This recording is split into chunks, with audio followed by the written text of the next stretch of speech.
إن الحمد لله نحمده ونستعينه ونستغفره ونعوذ بالله من شرور أنفسنا ومن سيئات أعمالنا من يهده الله فلا مضل له ومن يضلله فلا هادي له وأشهد أن لا إله إلا الله وحده لا شريك له وأشهد أن محمدا عبده ورسوله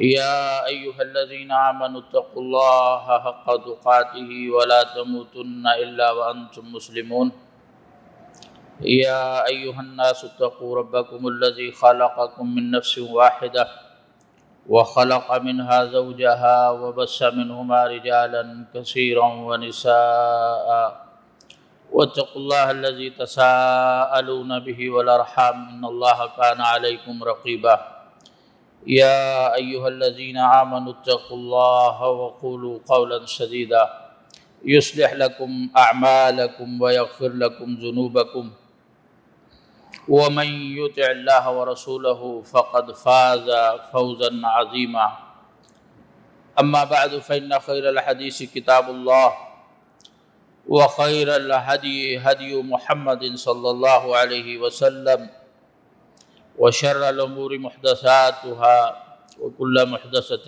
بدعة وكل بدعة ضلالة وكل ضلالة في النار. قال الله سبحانه وتعالى في كتابه المجيد يا أيها الذين آمنوا اتقوا الله ولتنظر نفس ما قدمت لغد وقال سبحانه وتعالى قد أفلح من زكاها وقد خاب من دساها. عزیزان گرامی، ہر قسم کی حمد، ثنا، کبریائی، بڑائی، تعریف، تمجید اور تسبیح اللہ رب العالمین کی ذات کے لیے خاص ہے۔ لاکھوں درود و سلام ہمارے نبی مکرم احمد مجتبیٰ محمد مصطفیٰ صلی اللہ علیہ وسلم کی ذات اقدس پر۔ حمد و ثنا اور درود و سلام کے بعد میرے محترم بھائیوں، رمضان المبارک کا مہینہ ہے، برکت کی ساعتیں ہیں، ایک حصہ اس کا گزر چکا ہے، اب 2 حصے باقی ہیں۔ اللہ تعالیٰ سے دعا کریں کہ اللہ تعالیٰ یہ بھی ہمارے مفید ایام بنائے، راتوں کے قیام میں، قرآن کی تلاوت میں، نماز کے نوافل کے اہتمام میں۔ یہ رمضان کا مہینہ میرے بھائیوں جہاں قرآن، نماز اور انفاق فی سبیل اللہ کا مہینہ ہے، اسی طرح یہ مہینہ ایسا بھی ہے کہ ہم تھوڑا اپنے نفس کا احتساب کریں، اپنا محاسبہ کریں۔ حاسبوا انفسکم قبل ان تحاسبوا، کہ اپنے آپ کا احتساب کر لو قبل اس کے کہ اللہ تبارک و تعالی ہم سے حساب لینے لگ جائے۔ تو احتساب میں سب سے قریب ترین جو انسان کے وجود کا حصہ ہے وہ اس کا دل ہے، وہ اس کا نفس ہے۔ اس کے اوپر غور کرنا چاہیے کہ اس میں ہم نے کتنی اصلاح پیدا کی، اس کو ہم نے کتنا بہتر بنایا، کیونکہ نفس کی بنیاد پر، دل کی اصلاح کی بنیاد پر اللہ تبارک و تعالی نے آگے فیصلے فرمانے ہیں۔ امام ابن قیم رحمۃ اللہ علیہ فرماتے ہیں کہ حال العبد فی القبر کحال القلب فی الصدر، کہ بندے کا قبر میں کیا حال ہوگا اگر یہ منظر دیکھنا انسان چاہتا ہے تو پھر جو اس کے سینے کے اندر دل ہے اس کو پہلے دیکھ لے، کیونکہ جو دل سینے میں ہے، جو اس کی حالت ہے وہی اس شخص کی قبر میں حالت ہوگی۔ جو کیفیت اس دل کی ہے، اگر نفس مطمئنہ ہے تو قبر میں بھی اس کو اطمینان ہے، اور اگر اس نے نفس امارہ کو ترجیح دی ہوئی ہے، شبہات کا خوب استقبال کیا ہے، دل میں جگہ دی ان کو، شہوات کو خوب دل میں جگہ دی، تو پھر سمجھے کہ قبر کا حال بھی کوئی اچھا نہیں ہے۔ لہذا میرے بھائیوں، رمضان کے مہینے میں اپنے دل کا اور اس کی کیفیت کا احتساب کریں، کیونکہ اللہ تعالیٰ فرماتے ہیں کہ یوم لا ينفع مال ولا بنون الا من اتى اللہ بقلب سلیم۔ اس دن نہ مال کام آنا ہے، نہ اولاد نے کام آنا ہے، قلب سلیم نے کام آنا ہے۔ قلب سلیم کیا ہے؟ اہل علم فرماتے ہیں نزیہ عن الشرک، ایسا دل جو شرک سے پاک ہے، ایسا دل جو حسد سے پاک ہے، جو بغض سے پاک ہے، جو لالچ سے پاک ہے، جو دھوکہ دہی سے پاک ہے، جو فراڈ سے پاک ہے، جو طمع سے پاک ہے، جو حرص مال سے، دنیا کی محبت سے پاک ہے، وہ قلب سلیم ہے۔ الا من اتى اللہ بقلب سلیم۔ تو صاف دل بنائیں، اپنے دل کو پاک کریں ہر قسم کی برائی سے، اپنا احتساب کریں۔ اب یہ تزکیہ اور یہ پاکی کیسے ممکن ہوگی؟ اس کے لیے پہلا نقطہ یہ ہے کہ آپ یاد کریں اللہ کے سامنے اپنے کھڑے ہونے کو، غور کریں اس پر، اور اپنا احتساب کریں کہ کل جب اللہ کے حضور ہم کھڑے ہوں گے، تنہے تنہا یا تینا فردہ، دنیا میں اکیلے آئے تھے، اللہ کے حضور اکیلے تنہے تنہا کھڑا ہونا ہے۔ بندہ اپنے دائیں طرف دیکھے گا، ينظر الى ایمن منہ فلا یرا الا ما قدم، دائیں طرف دیکھے گا تو وہی جو لے کر آیا ہے کما کر، بائیں طرف دیکھے گا تو وہی دیکھے گا جو اس نے دنیا سے کمایا ہے، دنیا سے لے کر آیا ہے۔ کوئی حمایت نہیں ہے، کوئی نصرت نہیں ہے، کوئی مددگار نہیں ہے، بے بسی ہے، لاپرواہ، یعنی کہ اللہ تبارک و تعالیٰ کے سامنے کوئی تعاون والا نہیں ہے۔ اللہ تعالیٰ نے گن گن کے قرآن میں بتا دیا، احادیث میں بتا دیا، نبی کریم صلی اللہ علیہ وسلم نے بتا دیا، رسول اللہ صلی اللہ علیہ وسلم نے اپنے اہل خانہ کو، اپنی بیٹی کو، اپنے قریبی رشتہ داروں کو بلا بلا کر کہا کہ اپنے آپ کو جہنم سے آزاد کرا لو، قیامت والے دن میں تمہارے کوئی کام نہیں آؤں گا۔ اپنے آپ کو جہنم سے آزاد کرا لو، قیامت والے دن میں تمہاری کوئی حمایت اور نصرت نہیں کر سکوں گا۔ اس منظر کو آپ دیکھیں، اس منظر کو ذہن میں رکھیں۔ جب آپ اللہ کے سامنے کھڑے ہو، اللہ تعالیٰ کے سوالات کے جواب دینے پڑیں، اللہ کے سامنے حساب دینا پڑے، اور رب العالمین جب فرما چکے کہ لا ينفع مال ولا بنون، مال نے کام نہیں آنا، بیٹوں نے کام نہیں آنا، کنبے قبائل نے کام نہیں آنا، تقطعت بہم الاسباب، دنیا میں جتنے بھی اسباب ہیں جن کے سہارے ہم بچ نکلتے ہیں، تمام اسباب ختم ہو گئے۔ اب اللہ کے سامنے کھڑے ہو کے جواب دینا ہے۔ کوئی آسرا نہیں ہے سوائے اس کے کہ قلب سلیم ہو، وہ دل جس کا آپ نے تزکیہ کیا ہے، جس کو آپ نے پاک کیا، جس کو آپ نے طاہر بنایا، اور اللہ کے سامنے کھڑے ہو گئے۔ یہ نفس بڑی خطرناک چیز ہے میرے بھائیوں، یہ دل بڑی ہی خطرناک چیز ہے۔ اسی کی بنیاد پر ایک صف میں لوگ کھڑے ہیں، 50 100 نماز سب ایک طریقے پر ادا کر رہے ہیں۔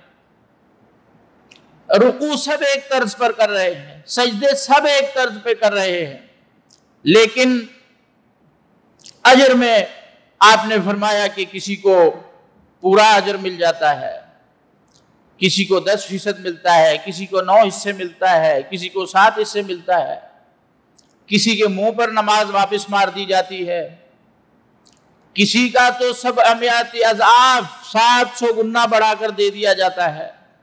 صف ایک ہے، لوگ ایک طرح کے ہیں، رکوع ایک طرح کر رہے ہیں، سجدے ایک طرح کر رہے ہیں، لیکن اجر میں تفاوت ہے۔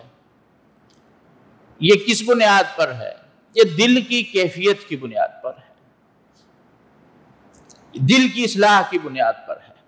لہذا جہاں ہم رمضان المبارک میں ظاہری اعمال کا بڑا اہتمام کرتے ہیں، نمازوں کا، روزوں کا، صدقات و خیرات کا، یہ اچھی چیز ہے، یہ ہونی چاہیے، لیکن اس کے ساتھ تھوڑی سی نظر اپنے دل کے اوپر ڈالیں، تھوڑا سا اس کو بھی ٹٹولیں کہ اس میں کون کون سی بیماریاں ہیں۔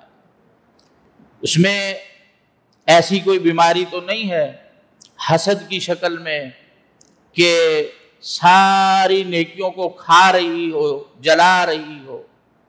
ان الحسد یاکل الحسنات کما تاکل النار الحطب، حسد نیکیوں کو ایسے کھا جاتا ہے جیسے آگ لکڑی کو جلا کر راکھ کر دیتی ہے۔ کہیں ہمارے دلوں میں کینہ تو نہیں ہے، کیا کہیں ہمارے دلوں میں بغض تو نہیں ہے؟ پھر تزکیہ نفس میں 2 چیزیں لازمی ہیں۔ ایک، آپ بری خصائل سے، بری عادات سے اس کو پاک کریں، اور دوسرا اچھے خصائل سے اس کو بھریں، اس کو معمور کریں، اس کو آباد کریں۔ تو جائزہ لیں کہ کون کون سے میرے دل میں برے خصائل موجود ہیں،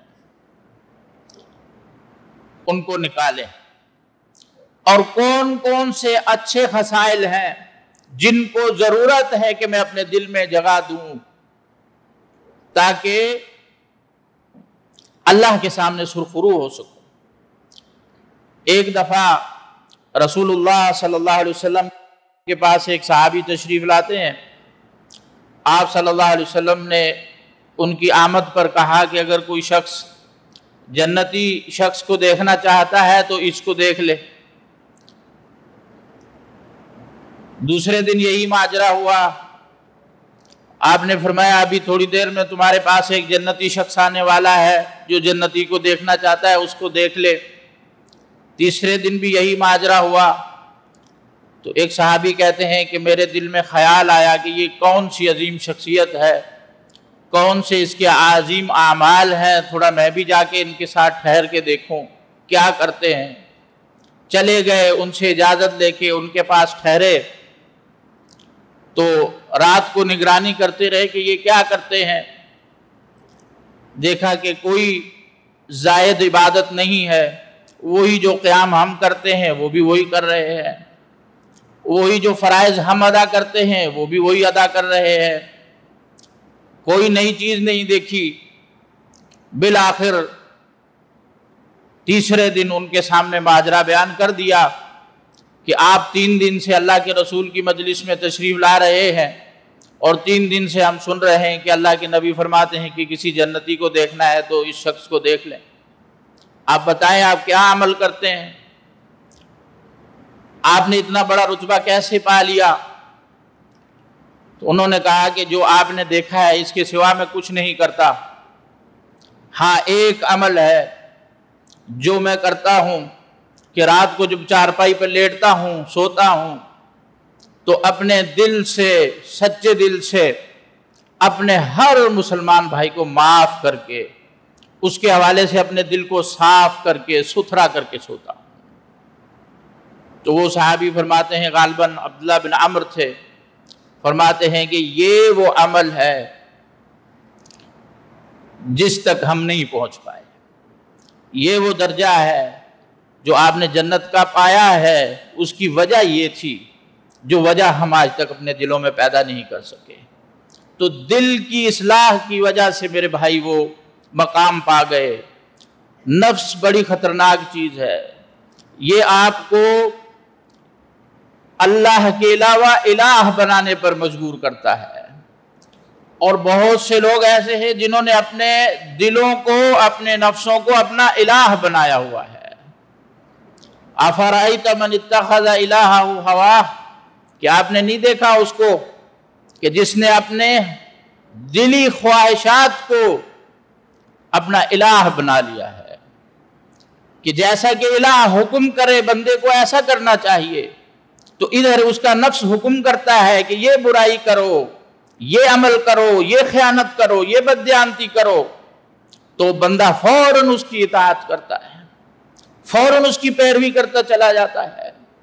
تو اپنے نفس کو خدا نہ بنائیں، اپنا رب نہ بنائیں، اپنے دل کو پاک کریں۔ یہ رمضان کا موقع ہے، رسول اللہ صلی اللہ علیہ وسلم کی پاکیزہ ذات، آپ صلی اللہ علیہ وسلم ہر خطبے میں یہ فرمایا کرتے تھے کہ نعوذ باللہ من شرور انفسنا، کہ ہم اللہ سے پناہ چاہتے ہیں اپنے نفسوں کے شر سے۔ سیدنا یوسف علیہ السلام کا تذکیہ اللہ تعالیٰ نے کیا، ان کو نبوت کا منصب دیا، لیکن اس کے باوجود فرماتے ہیں ما ابرئ نفسی ان النفس لامارۃ بالسوء، میں اپنے نفس کا تذکیہ نہیں کرتا، کیونکہ نفس جو ہے یہ امارۃ بالسوء ہے، برائی پر اکساتا ہے، برائی پر ابھارتا ہے، برائی کی تلقین کرتا ہے۔ آپ صلی اللہ علیہ وسلم جب یہ آیت ایک دفعہ تلاوت کی، قد افلح من زکاہا، اللہ تعالیٰ نے 11 قسمیں کھائیں، 11 قسمیں کھانے کے بعد فرمایا کہ کامیاب ہو گیا وہ جس نے اس کا تزکیہ کر لیا، قد افلح من زکاہا وقد خاب من دساہا، اور ناکام ہو گیا، نامراد ہو گیا جس نے برائیوں میں اس کو چھپا دیا، جس نے برائیوں میں اس کو ہلاک کر دیا، اس کو تباہ کر دیا۔ رسول اللہ صلی اللہ علیہ وسلم یہ آیت ایک دفعہ تلاوت فرمائی، اللہ سے دعا کی اللہم آتی نفسی تقواہا، کہ اللہ میرے نفس کو تقوی عطا فرما، وزکیہا انت خیر من زکاہا، اور اس کو پاک کر دے، تو سب سے بہتر پاک کرنے والا ہے۔ انت ولیہا و مولاہا، اللہ تو ہی ولی ہے، تو ہی کارساز ہے، تو ہی مددگار ہے۔ تو میرے بھائیوں، رمضان میں کوشش کریں کہ اپنے نفس کا احتساب کریں، اپنے دلوں کو صاف کریں، اس کو توحید سے معمور کریں، اللہ پر توکل سے معمور کریں، اللہ پر اعتماد سے معمور کریں، دنیا کی محبت اس سے نکالیں۔ دنیا کی محبت اور اللہ اور رسول کی محبت دونوں ایک جگہ اکٹھی نہیں ہوتی۔ سالم عبداللہ بن عمر رضی اللہ عنہ کے بیٹے ہیں، ایک دفعہ بیت اللہ میں تشریف فرما تھے تو ہشام بن عبد الملک جو اموی خلیفہ ہے انہوں نے دیکھ لیا، آپ کے پاس آ گئے، آ کے کہنے لگے کہ سالم مانگو، کیا مانگتے ہو؟ کوئی دنیا کی ضرورت بتاؤ، میں تمہاری ضرورت پوری کر دیتا ہوں۔ انہوں نے فرمایا کہ حیا آتی ہے کہ اللہ کے گھر میں بیٹھ کر اللہ کی مخلوق سے مانگو، حیا آتی ہے، اللہ کے گھر میں کیسے میں اللہ کی مخلوق سے مانگ سکتا ہوں؟ ہشام چلے گئے، انتظار میں رہے کہ یہ باہر کب نکلتے ہیں بیت اللہ سے۔ جب بیت اللہ سے وہ باہر نکلے تو انہیں اپنے پاس بلایا، پھر کہا آپ مانگو، کیا مانگتے ہو؟ اب تو بیت اللہ میں نہیں ہو، تم اللہ کے گھر میں نہیں ہو۔ تو انہوں نے کہا کہ کیا دنیا کی ضرورتوں میں سے حاجت من حوائج الدنیا ام من حوائج الآخرہ، کیا آخرت کی کوئی ضرورت مانگو یا دنیا کی کوئی ضرورت مانگو؟ انہوں نے کہا کہ آخرت کا تمہیں مالک نہیں، دنیا ہی کی ضرورت پوری کر سکتا ہوں۔ تو وہ فرمانے لگے کہ دنیا تو میں نے اس سے نہیں مانگی جس نے اس کو بنایا ہے، تو آپ سے کیسے مانگو؟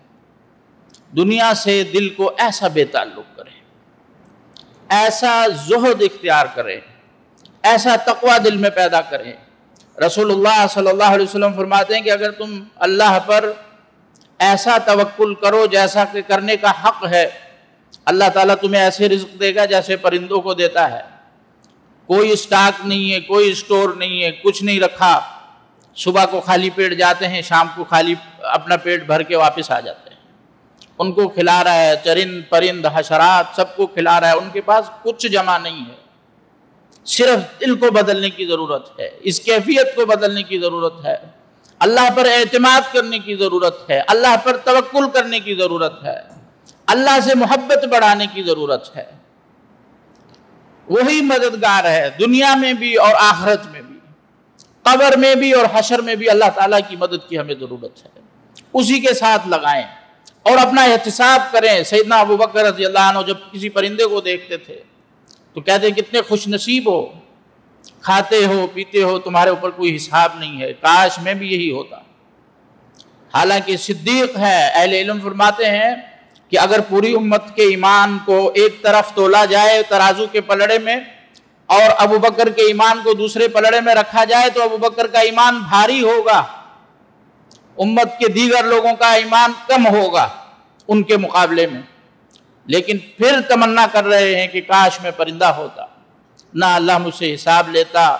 سیدنا عمر بن خطاب رضی اللہ عنہ سے کے بارے میں اللہ کے نبی نے 5 سے 6 مرتبہ جنت کی بشارت دی ہے، اس کے باوجود جب شہادت کا ٹائم آیا تو یہ تمنا کرتے تھے کہ کاش کہ دنیا میں اس حالت میں جاؤں دنیا سے کہ لا لی ولا علیہ، نہ کسی سے لینا ہو نہ کسی کو دینا ہو، اللہ تعالیٰ بیلنس ہی رکھ دے تو کافی ہے۔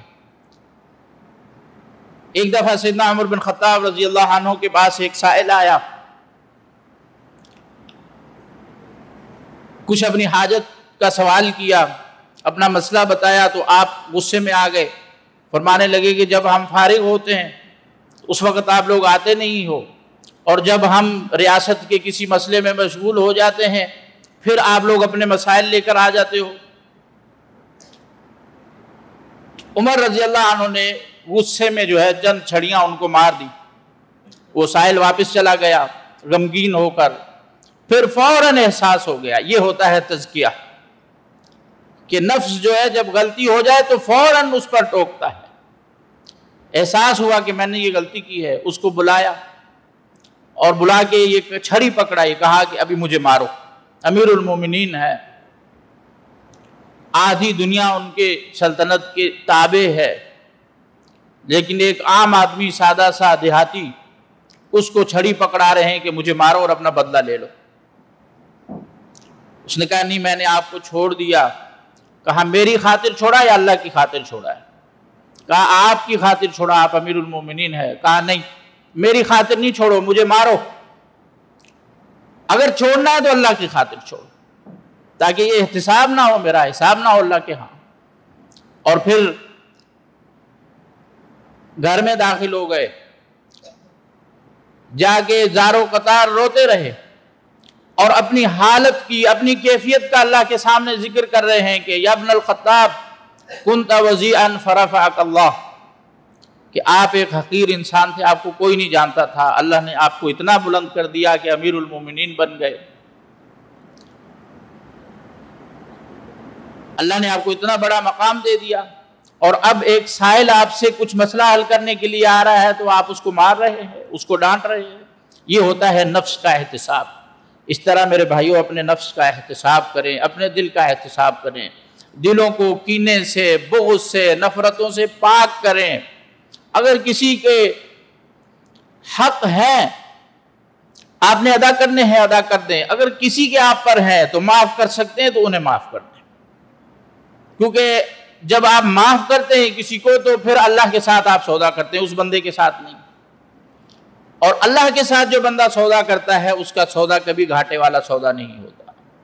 اس لیے لوگوں کو معاف کرنا سیکھیں، لوگوں سے درگزر کرنا سیکھیں، دلوں کو حسد سے پاک کرنا سیکھیں۔ حسد کرنے سے انسان اپنی تباہی، اپنے نقصان کے سوا اور کوئی کسی کا نقصان نہیں کرتا۔ اللہ نے جس کے لیے جو نعمت لکھی ہوئی ہے وہ مل کر رہتی ہے، حسد کرنے سے وہ نعمت اس سے ٹلتی نہیں ہے۔ لہٰذا اپنے دل میں حسد کی بیماری کو داخل نہ ہونے دیں، بغض کی بیماری کو داخل نہ ہونے دیں۔ اللہ تبارک و تعالیٰ سے دعا ہے کہ اللہ تعالیٰ اس پاک مہینے میں، اس رمضان کے مہینے میں اللہ تعالیٰ ہمارے دلوں کو پاک فرمائے، اس کو توحید سے معمور فرمائے۔ جتنی بھی دلی کیفیات کی بیماریاں ہیں، بری خصلتیں ہیں، اللہ تعالیٰ ہمارے دلوں سے وہ نکال دے۔ اللہ تعالیٰ ہمارے دلوں میں اللہ کی محبت، اللہ کے رسول کی محبت، توکل، اللہ پر اعتماد، اللہ تبارک و تعالیٰ کی طرف رغبت، اللہ تعالیٰ سے ہی رہبت، اللہ کا ہی خوف پیدا کرنے کی توفیق عطا فرمائے۔ انہ ولی ذالک والقادر علیہ۔ سبحان ربک رب العزت عما یصفون وسلام علی المرسلین والحمد للہ رب العالمین۔